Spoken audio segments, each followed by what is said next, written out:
सभी जानते हैं यक्षिणियों के बारे में। यक्षिणी साधना भी वैसा ही एक चमत्कारी साधना है। मगर ये यक्षिणी साधना के बारे में भी कुछ जानना जरूरी है। यक्षिणी साधना के बारे में बताऊंगा जो सही साधना है, क्योंकि फेसबुक यूट्यूब में बहुत सारे साधना घूम रहा है। यक्षिणी को प्रत्यक्षीकरण करा देंगे, सब कुछ करा देंगे, मगर करा नहीं पाते हैं, क्योंकि असल में जो सही विद्या रखते हैं वही लोग बता पाएंगे कि यक्षिणी साधना कैसे सही होता है। तो छोटा सा किस्सा सुनाता हूँ आपको। महाभारत युद्ध में युधिष्ठिर को यक्ष संवाद हुआ था। यक्ष ने उनको प्रश्न पूछे थे। तो जो यक्ष महाभारत में भगवान श्री कृष्ण स्वयं होकर भी यक्ष पांडव को प्रश्न पूछते हैं, तो वो यक्ष कितना शक्तिशाली है और वो यक्षिणी भी कितना शक्तिशाली है, इसको समझना चाहिए। तो आजकल जैसे बोल रहे हैं कि इनका यक्षिणी कोई बहन है या कोई घर का बेटी है, जो 3 दिन 7 दिन 5 दिन में बता देते हैं और हो जाता है, बोलते हैं। सच में नहीं होता है। इनका 3 यानी कि 90 दिन का साधना होता है। 6 महीने का भी एक साधना होता है। यक्षिणी कई प्रकार के होते हैं, एक यक्षिणी नहीं है, सभी यक्षिणी का नाम अलग अलग होता है। और यक्षिणी साधना के बारे में एक लिखा गया है, यक्ष राजा नमस्तुभ्यम शंकरम प्रियवंधव एकांग में बसतांग नित्यं यक्षिणी कुरुस्व में। यानी कि यक्षिणी प्रिय बांधव है शिव शंकर का, यानी कि यक्ष परिवार जितने भी यक्ष संप्रदाय होते हैं, दानव मानव यक्ष गंधर्व किन्नर, ये जो यक्ष होते हैं ये शिव शंकर का प्रिय बांधव है। तो बेल के पेड़ के नीचे ही बैठकर इसका जाप करना चाहिए और शिव शंकर का पूजा करने के, शिव पार्वती का पूजा करने के बाद ही यक्षिणियों का पूजा किया जाता है। और यक्षिणी का भोग जो लगता है वो तामसिक भोग होते हैं और सात्विक भोग भी होते हैं।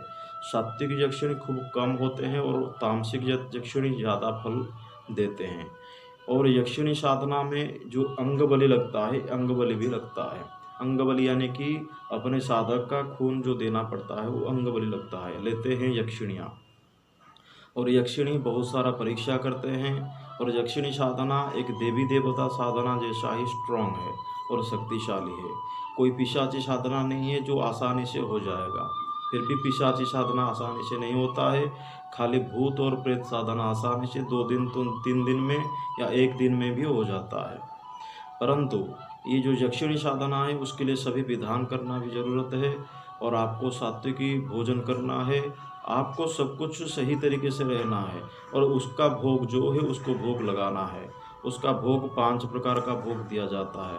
और पहले दिन आखिर दिन 7 प्रकार का भोग दिया जाता है। बीच में 3 प्रकार का भोग दिया जाता है। और हर रोज आपको वही 5 प्रकार का पूजा करेंगे, 5 प्रकार का भोग देंगे, मगर आखिर में और लास्ट में आपको 7 प्रकार का भोग प्रदान करना है।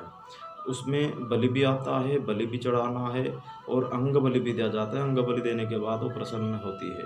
प्रसन्न होने के बाद वो वर प्राप्त कराती है या वरदान देती है। बेल के पेड़ के नीचे ही बैठकर इसका साधना किया जाता है। और एक यक्षिणी का साधना है जो यक्षिणी साधना 15 दिन में होता है। मगर 15 दिन करने के लिए आपको पहले 21 दिन शुद्ध रहना पड़ेगा। उसके बाद 15 दिन में आप हाथ डाल सकते हैं, कर सकते हैं। कोई भी सोचता है कि मैं आसानी से इस 10 दिन में, 15 दिन में, 5 दिन में कुछ ना कुछ सिद्धियां हासिल कर लूँगा।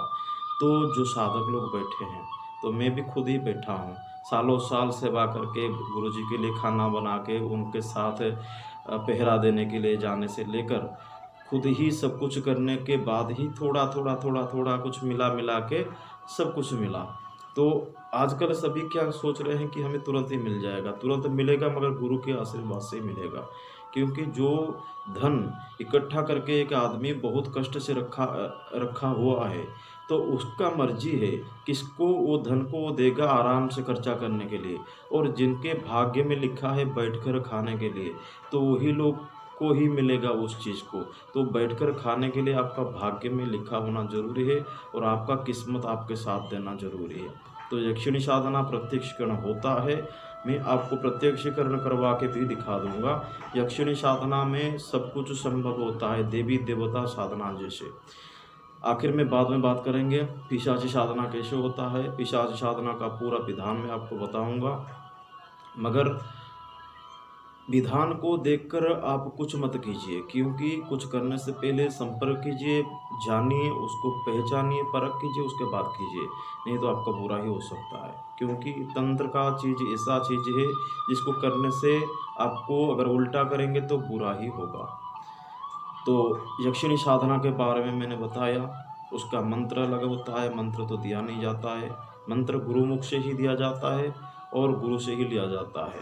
और मंत्र पाने के बाद उसी मंत्र को जाप करने से, उसी क्रिया को करने से, जो बलि, अंग बलि, भोग, ये सभी क्रिया को करने से आपका यक्षिणी साधना पूर्णतः सही होगा और सफलता प्रदान करेगा। महादेव शंभो।